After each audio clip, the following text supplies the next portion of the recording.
Welcome সবাইকে Shahin physics চ্যানেলে স্বাগত। আমরা গতদিন স্থিতিস্থাপকতা এই অধ্যায়ের সেকেন্ড পার্ট নিয়ে আলোচনা করেছিলাম। আজকে আমরা স্থিতিস্থাপকতা এই চ্যাপ্টার তৃতীয় পর্ব নিয়ে আমরা আজকে আলোচনা করব। এই পর্বে আজকে প্রথমেই আমরা শিখব স্প্রিংয়ের বল ধ্রুবক নিয়ে। স্প্রিংয়ের বল ধ্রুবক কাকে বলে এবং স্প্রিংয়ের বল ধ্রুবকের সংজ্ঞা কী, একক কী ও মাত্রা কী। দেখো,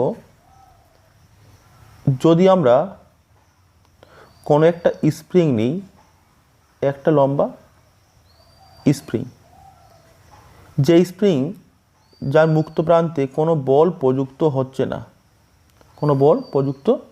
হচ্ছে না, এখন যদি সেই স্প্রিংয়ের মুক্ত প্রান্তে আমরা একটা ধীরে ধীরে বল প্রয়োগ করি, ধীরে ধীরে একটা বল আমরা প্রয়োগ করা শুরু করলাম, তাহলে কী হবে? নর্মালি স্প্রিংটা কি আগের থেকে একটু লম্বা হবে এবং এক্ষেত্রে প্রযুক্ত বল এফ। এটা প্রথম ক্ষেত্রে কোনো প্রযুক্ত বল নেই, এক্ষেত্রে প্রযুক্ত বল এফ। তাহলে প্রথম ক্ষেত্রে আমরা ধরি, তো প্রথম ক্ষেত্রে স্প্রিংটি যে দৈর্ঘ্য ছিল, অবশ্যই এটা প্রাথমিক দৈর্ঘ্য, এটা আমরা নিচ্ছি x1। x1টা স্প্রিংয়ের প্রাথমিক দৈর্ঘ্য। আর দ্বিতীয় ক্ষেত্রে যখন স্প্রিংয়ের ওপর বাইরের থেকে একটা এফ বল প্রয়োগ করা হচ্ছে, যার জন্য স্প্রিংটার দৈর্ঘ্য বৃদ্ধি ঘটছে, তখন স্প্রিংয়ের যে অন্তিম দৈর্ঘ্য, সেই দৈর্ঘ্যটাকে আমরা নিচ্ছি x2। দেখতে পাচ্ছ এক্ষেত্রে x2 x1 থেকে বেশি, তো নিশ্চয়ই স্প্রিংয়ের একটা দৈর্ঘ্য বৃদ্ধি ঘটেছে। কতটা দৈর্ঘ্য বৃদ্ধি ঘটেছে যদি দেখতে চাই, তাহলে আমরা এটা x1, এটা x2, তো এখান থেকে এই যে পার্ট, এটা দৈর্ঘ্য বৃদ্ধি ঘটেছে x2 মাইনাস x1। আমরা এটাকে খুব সংক্ষেপে x দিয়েও লিখতে পারি। তো x হলো কি স্প্রিংয়ের দৈর্ঘ্য প্রসারণ। এবারে এই স্প্রিংয়ের যে x পরিমাণ দৈর্ঘ্য প্রসারণ ঘটেছে, এটা ঘটেছে কার জন্য? এফ বলের জন্য। এফ বলের মান যখন 0 থেকে আমি আস্তে আস্তে বৃদ্ধি করেছি, বৃদ্ধি করতে করতে অন্তিম যে বলটাকে এফ ধরেছি, তখন স্প্রিংয়ের দৈর্ঘ্য কিন্তু ধীরে ধীরে বৃদ্ধি হতে হতে আলটিমেট যে বৃদ্ধি, সেটাকে আমরা এক্স ধরেছি। খুব সিম্পল বলতে পারবো, কোনো একটা স্প্রিংয়ের ওপর যত বেশি পরিমাণ বল প্রয়োগ করা হয়, স্প্রিংয়ের দৈর্ঘ্য তত বেশি পরিমাণ বৃদ্ধি পায়। অর্থাৎ খুব সিম্পল, তো স্প্রিংয়ের ওপর প্রযুক্ত বল এফ সমানুপাতিক কী হয়? স্প্রিংয়ের দৈর্ঘ্য বৃদ্ধি বা দৈর্ঘ্য প্রসারণ। এফ সমানুপাতিক এক্স, প্রযুক্ত বল সমানুপাতিক দৈর্ঘ্য প্রসারণ। বা লিখতে পারবো এফ ইজিক্যাল টু একটা কনস্ট্যান্ট থাকবে ইন্টু এক্স। এই নতুন যে একটা কনস্ট্যান্ট আমরা নিয়ে আসলাম, দেখো এই equation F equal to K x, নতুন একটা কনস্ট্যান্ট নিয়ে আসছি কে। এই কে একটা নতুন নাম দেবো আমরা, একে বলবো কি? স্প্রিংয়ের বল ধ্রুবক। বলবো স্প্রিংয়ের বল ধ্রুবক বা ফোর্স কনস্ট্যান্ট অফ এই স্প্রিং। আমরা নতুন একটা ইকুয়েশন পেয়েছি F equal to K X, K এর নাম স্প্রিংয়ের বল ধ্রুবক। বা আমরা এক্ষেত্রে লিখতে পারবো K is equal to F by X. এই K is equal to F by X, এই ইকুয়েশন থেকে আমরা বল ধ্রুবকের সংজ্ঞা দিতে পারবো। কি করে দেব সংজ্ঞা, দেখি আমরা একটু।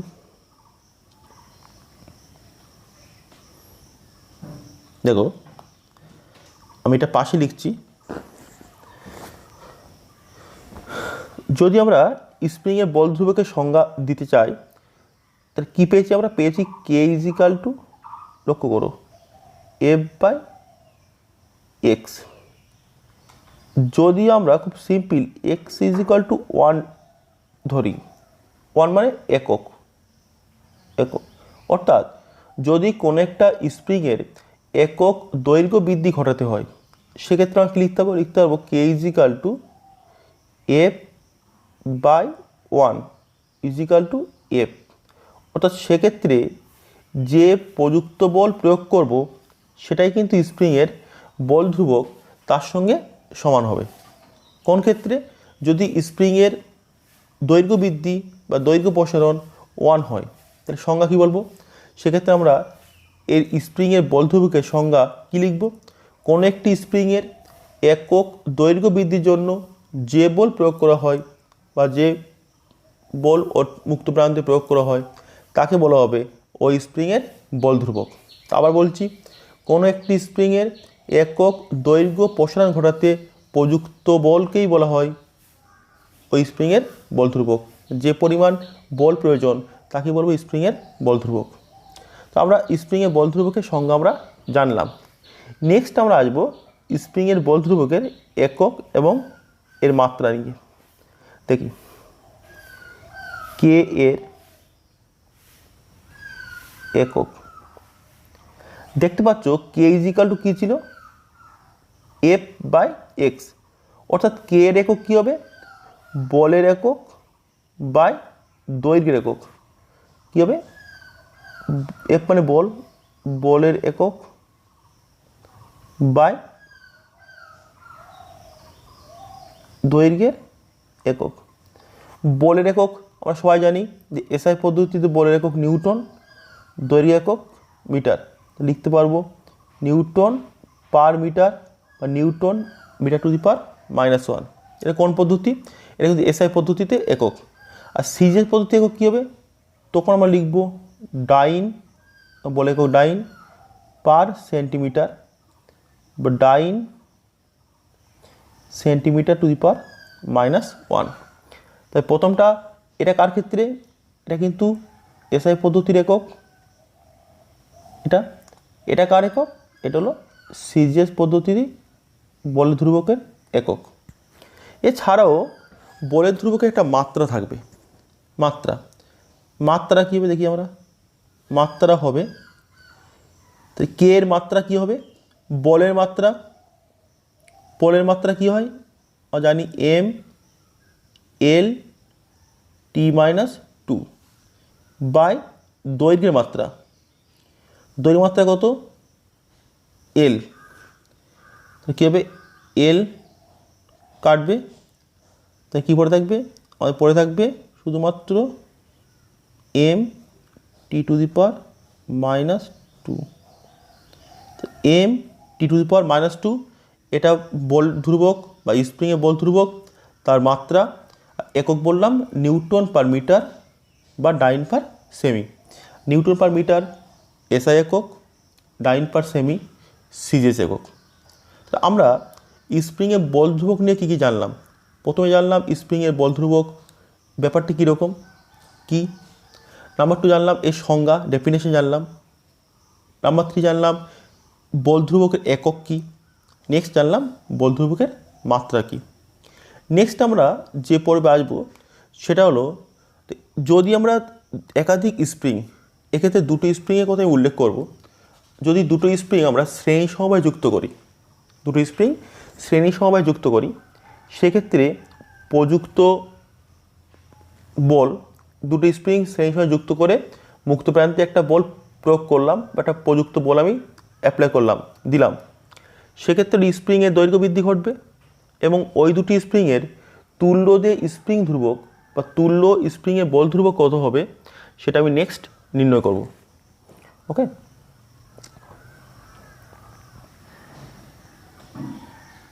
দেখো আমরা নেক্সট এসছি স্প্রিংয়ের শ্রেণী সমবায়। যদি আমরা দুটো স্প্রিং এ এবং বি একটি আলম্ব থেকে ঝুলিয়ে দিই, লক্ষ্য করো এ স্প্রিংয়ের শেষ প্রান্ত থেকে বি স্প্রিংটা শুরু হয়েছে, অর্থাৎ এই এ ও বি স্প্রিংটা শ্রেণী সমবায় যুক্ত এবং এটা উলম্বভাবে ঝুলছে কোনো একটা আলম্ব থেকে। এখন এটা হচ্ছে আলম্ব বিন্দু। এখন যদি আমরা মুক্ত প্রান্তে একটা এফ বল প্রয়োগ করি সেক্ষেত্রে স্প্রিং একটু দৈর্ঘ্য বৃদ্ধি ঘটবে, দুটো স্প্রিংয়ের দৈর্ঘ্য বৃদ্ধি ঘটবে। মনে করি এই স্প্রিংটা দৈর্ঘ্য বৃদ্ধি ঘটল x1 আর বি স্প্রিংটি দৈর্ঘ্য বৃদ্ধি x2। লক্ষ্য করো প্রথম ক্ষেত্রে এই স্প্রিংয়ের মুক্ত প্রান্ত এই ছিল এবং দ্বিতীয় ক্ষেত্রে এই স্প্রিংয়ের মুক্ত প্রান্ত এই। তো দৈর্ঘ্য বৃদ্ধি কতটুকু হলো? এটা হলো এই স্প্রিংয়ের দৈর্ঘ্য বৃদ্ধি, যেটাকে আমি নিয়েছি x1 দিয়ে। একইভাবে বি স্প্রিংও লম্বা হয়েছে, এর দৈর্ঘ্য বৃদ্ধি x2। কিন্তু এখানে দেখো, এখানে x1 x2 দুটো মিলে এই লাস্টে পাবো, আমি x2 আলাদা করে দেখাতে পারছি না। এখানে x1 ও x2 স্প্রিংয়ের সম্মিলিত দৈর্ঘ্য বৃদ্ধি, অর্থাৎ এই x1 বাদ দিলে যেটা পাবো x2, সেটা বি স্প্রিংয়ের দৈর্ঘ্য বৃদ্ধি। তাই কী করলাম, আমি ধরলাম যে দুটি স্প্রিং নিয়েছি যাদের নিজেদের ভর নেই বললে হয়, খুবই হালকা, যাতে করে নিজের জন্য দৈর্ঘ্য বৃদ্ধি না ঘটে। এরকম দুটো স্প্রিং যাদের বল ধ্রুবক নিচ্ছি, এই স্প্রিংয়ের ক্ষেত্রে বল ধ্রুবক আমি ধরলাম প্রথম স্প্রিংয়ের ক্ষেত্রে স্প্রিংয়ের বল ধ্রুবক K1, দ্বিতীয় বি স্প্রিংয়ের ক্ষেত্রে ধরলাম আমি K2। দুটো স্প্রিং নিয়ে পরপর আমি কী করলাম, শ্রেণী সময় যুক্ত করলাম এবং মুক্ত প্রান্তে যখন একটি এফ বল প্রয়োগ করা হলো তখন এই স্প্রিংটির দৈর্ঘ্য প্রসারণ হলো x1, বি স্প্রিংটির দৈর্ঘ্য প্রসারণ হলো x2।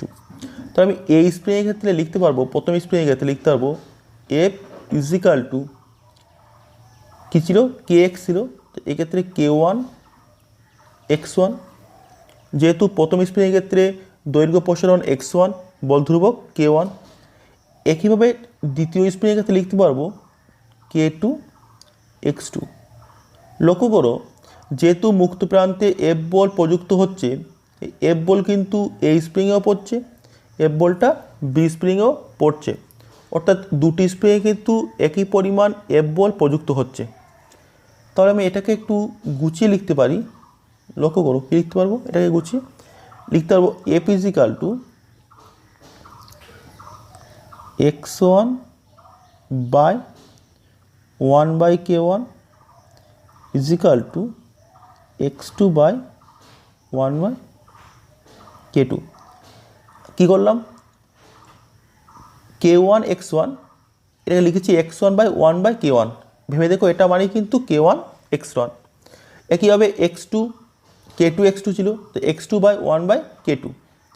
এটা সমান আমরা লিখতে পারি, ক্লাস 9-10 অঙ্কে শিখেছ তো, a বাই বি সমান সি বাই ডি সমান কী লিখতে পারি, a বাই বি সমান সি বাই ডি সমান লিখতে পারি a plus c by b plus d. সেই সূত্রতে লিখতে পারবো, অপরটা যোগ করে দাও x1 প্লাস x2 বাই নিচেটা যোগ করে দাও 1/K1 প্লাস 1/K2।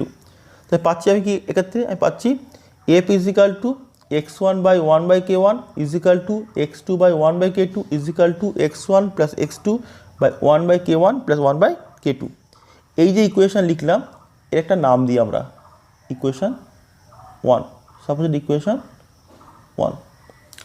এখন যদি আমরা এমন একটি স্প্রিং নিই যে স্প্রিংয়ের সম্মিলিত দৈর্ঘ্য বৃদ্ধি, একটা স্প্রিং নেব যে স্প্রিংয়ের সম্মিলিত দৈর্ঘ্য বৃদ্ধি হবে কত, x1 প্লাস x2, এবং ওই স্প্রিংয়ের যে বল ধ্রুবক সেটা হচ্ছে কে। এমন একটি স্প্রিং নিচ্ছি যে স্প্রিংয়ের সম্মিলিত দৈর্ঘ্য বৃদ্ধি x1 প্লাস x2, যে স্প্রিংয়ের বল ধ্রুবক কে, এবং যখন ওই স্প্রিংয়ের ওপর একই পরিমাণ অর্থাৎ এফ বল প্রযুক্ত হবে তখন তার মোট দৈর্ঘ্য বৃদ্ধি x1 প্লাস x2। তাহলে ওই যে কে বলছি বল ধ্রুবক, সেটা হবে এই সমবায়ের তুল্য বল ধ্রুবক। ওকে, একটু ব্যাপারটা আমি দেখাচ্ছি এখানে একে। মনে করো আমি নতুন একটা স্প্রিং নিচ্ছি, এই যখন স্প্রিংয়ে একটা এফ বল প্রয়োগ করা হলো তখন স্প্রিংয়ের যদি মোট দৈর্ঘ্য বৃদ্ধি সেটা কত হবে, x1 প্লাস x2। এটা কি স্প্রিংয়ের দৈর্ঘ্য বৃদ্ধি, এবং বল ধ্রুবক কত নিচ্ছি, কে। তাহলে এক্ষেত্রে আমরা লিখতে পারবো এফ ইজিক্যাল টু কী লিখব, k x zero k into x1 plus x2, বা লিখতে পারবো f is equal to x1 plus x2 by 1/K। By 1/k। কি লিখতে পাবো যে f is equal to x1 plus x2 by 1/k। 1/k টা ঠিক করে লিখে দিই 1/k। এখন লক্ষ্য করো তাহলে কী পেয়েছি এক নম্বর ইকুয়েশন থেকে f is equal to x1 plus x2 by 1/k1 plus 1/k2 এটা পেয়েছি। আর আমি যদি এই ইকুয়েশনটাকে 2 নম্বর নাম দিই তা কী পাচ্ছি f is equal to x1 plus x2 by 1/k। তাহলে এটাও f এটাও f। যদি দুটোই f সমান করি সেক্ষেত্রে কী হবে, সেক্ষেত্রে লিখতে পারবো দুটো f সমান করলে, দেখো আমি নিচে লিখছি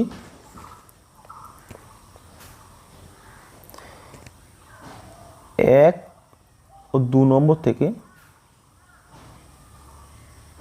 কী পাবো, এক্ষেত্রে f ওপরে x1 প্লাস x2 নিচেরটা সমান হবে, সেক্ষেত্রে লিখতে পারবো 1/k is equal to 1/k1 plus 1/k2। এটাই সূত্র। তাহলে কি দুটো স্প্রিং যদি শ্রেণী সমবায় থাকে সেক্ষেত্রে ওই স্প্রিংয়ের তুল্য স্প্রিং ধ্রুবক বা তুল্য স্প্রিংয়ের বল ধ্রুবক কে ইজিক্যাল টু হবে 1/k1 প্লাস 1/k2। k1 হলো ওই দুটি স্প্রিংয়ের বল ধ্রুবক। এখন এই প্রমাণে অনেকে এটা হয়তো পরিষ্কার বুঝতে পারোনি, তার জন্য এই পার্টটা আমি এখানে আঁকছি, তখন জায়গা কম ছিল বলে আঁকতে পারিনি, এখানে দেখাচ্ছি জিনিসটা কী করে এসছে। মনে করো প্রথমে একটা স্প্রিং ছিল এরকম দেখতে, এখানে কোনো বল প্রয়োগ করা হচ্ছিল না, এর দৈর্ঘ্য ছিল কিছু ধরো একটা, সাপোজ আমি ধরলাম এর দৈর্ঘ্য ছিল এক্স ধরছি আমরা, দৈর্ঘ্য কত এক্স। এখন এই স্প্রিং ওপর একটা বাইরের থেকে বল প্রয়োগ করা হলো এফ, তখন এই স্প্রিংয়ের দৈর্ঘ্য বৃদ্ধি পাবে। আগে ছিল এক্স, এখন দৈর্ঘ্য বৃদ্ধি হয়ে এই পর্যন্ত হলো। এই দৈর্ঘ্য বৃদ্ধি যদি x1 প্লাস x2 হয়, দেখো লিখেছি x1 প্লাস x2, এবং এই স্প্রিংয়ের বল ধ্রুবক কে, তাহলে কী হচ্ছে, এটা এমন একটা স্প্রিং যে স্প্রিংয়ে এফ পরিমাণ বল প্রযুক্ত হওয়ার জন্য স্প্রিংয়ের দৈর্ঘ্য বৃদ্ধি, প্রথম ক্ষেত্রে যে দৈর্ঘ্য বৃদ্ধি ছিল দেখো x1 প্লাস x2, একই রকম দৈর্ঘ্য বৃদ্ধি ঘটছে। তাহলে ওই দুটো স্প্রিং নিয়ে যে কাজ করতে পারবো ঠিক একই রকম কাজ করতে পারবো একটা স্প্রিং নিয়ে, তাই দুটো স্প্রিংকে আমি একটা স্প্রিং দিয়ে রিপ্লেস করতে পারবো। সেক্ষেত্রে এই স্প্রিংয়ে যে বল ধ্রুবক কে, এই কেটাকে বলা হবে উক্ত দুটি স্প্রিংয়ের তুল্য বল ধ্রুবক। তাহলে কেটা হবে স্প্রিং সমবায়ের তুল্য বল ধ্রুবক, সেই জিনিসটা আমি এখানে বলতে চেয়েছি। তাহলে আমি যদি দুটি স্প্রিং না দিয়ে 3টি স্প্রিং নিতাম সেক্ষেত্রে সূত্র কী হতো দেখি আমরা, যদি দুটি স্প্রিং না নিয়ে 3টি স্প্রিং নিতাম, দেখো সেক্ষেত্রে সূত্র লিখতাম আমরা, একটু বড় করেনি কালিটা, 1/k is equal to 1/k1 plus 1/k2 plus 1/k3, এটা লিখতাম। তো খুব সিম্পল, ইন জেনারেল কী লিখতে পারবো যে একাধিক স্প্রিংয়ের বল ধ্রুবক, তার যে তুল্য বল ধ্রুবক সেটা হবে 1/k is equal two summation 1/ki, I মানটা কী হবে 1 to n।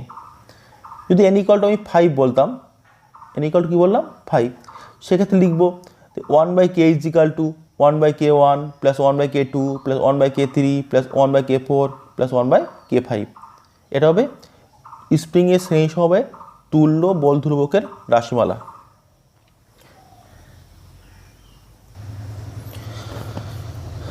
দেখো আমরা নেক্সট এসছি স্প্রিংয়ের সমান্তরাল সমবায়।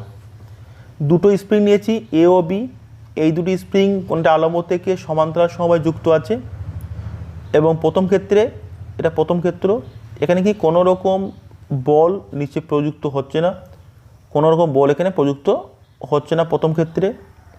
অর্থাৎ এক্ষেত্রে স্প্রিং খুব নর্মাল অবস্থা আছে, দৈর্ঘ্য বৃদ্ধি এক্ষেত্রে নেই। এখন যদি স্প্রিংয়ের নিচে একটা বাইরের থেকে এফ পরিমাণ বল প্রয়োগ করা হয়, তখন স্প্রিং দুটি স্প্রিং একটু লম্বা হবে। মনে করে দেখো স্প্রিংয়ের শ্রেণী সমবায়ে কী হচ্ছিল, যখন আমি বাইরের থেকে বল প্রয়োগ করছিলাম তখন দুটো স্প্রিংয়ের দৈর্ঘ্য বৃদ্ধি হচ্ছিল, একটা x1 একটা x2, এবং দুটি স্প্রিং কিন্তু একই রকম বল কাজ করছিল, দুটি স্প্রিংয়ের ওপরই এফ বল কাজ করছিল। কিন্তু সমান্তরাল সমবায় কী হবে, যখন বাইরের থেকে এফ বল প্রযুক্ত হবে, এক্ষেত্রে এফ বলটা ভেঙে দুটো পার্টে, একটা কাজ করবে এই স্প্রিংয়ের ওপরে নিচের দিকে, মনে করি আমি এটা F1, একটা কাজ করবে বি স্প্রিংয়ের ওপরে F2। বেসিক্যালি এই এফ কিন্তু অ্যাকচুয়ালি F1 প্লাস F2 এদেরই সমষ্টি। যে বল প্রয়োগ করবো বাইরের থেকে, এই বল দুটো অংশে ভাগ হবে, F1 কাজ করবে এ স্প্রিংয়ের ওপরে, F2 কাজ করবে বি স্প্রিংয়ের ওপরে। এবং এক্ষেত্রে এই স্প্রিংটা দেখো এই যে কালো দাগ দিয়ে দেখিয়েছি, এটা প্রাথমিক লাইন ছিল, বৃদ্ধি পেয়ে হলো এটা। তো এই যে এই স্প্রিংয়ের দৈর্ঘ্য বৃদ্ধি কত হলো, এটা আমি এক্স ধরছি, এক্স হলো এই স্প্রিংয়ের দৈর্ঘ্য বৃদ্ধি। একইভাবে আমরা যদি বি স্প্রিংয়ের ক্ষেত্রে লক্ষ্য করি, এরও কিন্তু দৈর্ঘ্য বৃদ্ধি এক্স। তো কী শিখলাম, স্প্রিংয়ের শ্রেণী সমবায়ে প্রযুক্ত বল দুটি স্প্রিংয়ের ক্ষেত্রে সমান হবে, বাট দুটি স্প্রিংয়ের দৈর্ঘ্য বৃদ্ধি আলাদা হবে। কী লিখতে পারবো, প্রথম স্প্রিং অর্থাৎ এই স্প্রিংয়ের ক্ষেত্রে লিখতে পারবো প্রযুক্ত বল কত, F1, বল ধ্রুবক K1, দৈর্ঘ্য বৃদ্ধি এক্স। দ্বিতীয় ক্ষেত্রে বি এর ক্ষেত্রে লিখতে পারবো F2 is equal two K2 into x. যেহেতু দুটি স্প্রিংয়ের ক্ষেত্রে দৈর্ঘ্য বৃদ্ধি সমান, এটা কার ক্ষেত্রে ফর এ, এটা কার ক্ষেত্রে ফর বি স্প্রিংয়ের ক্ষেত্রে। অতএব লিখতে পারবো এফ ইজিক্যাল টু, যেহেতু পেয়েছি আমরা F1 প্লাস F2, বা লিখতে পারবো f is equal two K1x plus K2x, বা f is equal to K1 plus K2 into x. একটা ইকুয়েশন আমি পেলাম যে f is equal to K1 plus K2 into x, এক নম্বর নাম দিই। এখন যদি এই দুটি স্প্রিংয়ের পরিবর্তে আমি এমন একটি স্প্রিং নিই যে স্প্রিংয়ের ওপর এফ বল প্রযুক্ত হওয়ার জন্য ওই স্প্রিংটার দৈর্ঘ্য বৃদ্ধি এক্স হবে, তাহলে আমি বলতে পারবো ওই স্প্রিংয়ের যে বল ধ্রুবক সেটা হবে এই সমান্তরাল সমবায়ে দুটি স্প্রিংয়ের তুল্য বল ধ্রুবক। ওকে, আমি কি করে হয় একটু দেখাচ্ছি এখানে। দেখো কালি একটু বাড়িয়ে নিই।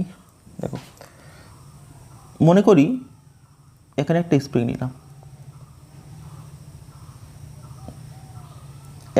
নিলাম, বল ধ্রুবক কে, যখন একটা বল প্রয়োগ করা হচ্ছে এফ বল, তখন কি হলো, তখন দৈর্ঘ্য বৃদ্ধিটা কত হলো, এই দৈর্ঘ্য বৃদ্ধি হলো এক্স, এবং এর বল ধ্রুবক কে। তো এর ক্ষেত্রে লিখতে পারবো প্রযুক্ত বল সমান এফ সমান কে ইন্টু এক্স।